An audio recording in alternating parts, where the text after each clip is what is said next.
భోగాపురం అంతర్జాతీయ విమానాశ్రయంలో aeronautical మెటీరియాలజీలో station ఏర్పాటు చేశారు. ఈ కేంద్రం విమాన రాకపోకలకు అవసరమైన వాతావరణ వివరాలు అందిస్తుంది. ఇక ప్రస్తుతం విశాఖ విమానాశ్రయంలో వాతావరణ బులెటిన్లు జారీతో పాటు పైలట్లతో సమన్వయం చేసుకునే బాధ్యత తూర్పు నావికాదళం పరిధిలోని వాతావరణ నిపుణులు చూస్తున్నారు.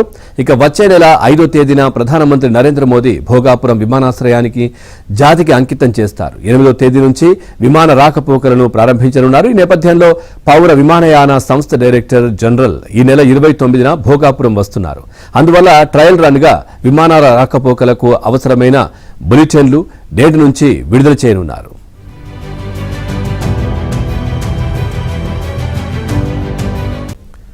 భోగాపురం అంతర్జాతీయ విమానాశ్రయంలో ఏరోనాటికల్ మెటీరియాలజీలో స్టేషన్ ఏర్పాటు చేశారు. ఈ కేంద్రం విమాన రాకపోకలకు అవసరమైన వాతావరణ వివరాలు అందిస్తుంది. ఇక ప్రస్తుతం విశాఖ విమానాశ్రయంలో వాతావరణ బులెటిన్లు జారీతో పాటు పైలట్లతో సమన్వయం చేసుకునే బాధ్యత తూర్పు నావికాదళం పరిధిలోని వాతావరణ నిపుణులు చూస్తున్నారు.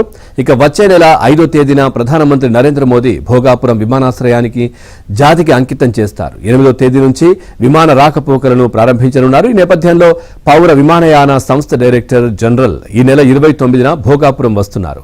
అందువల్ల ట్రయల్ రన్ గా విమానాల రాకపోకలకు అవసరమైన బులెటిన్లు నేటి నుంచి విడుదల చేయనున్నారు.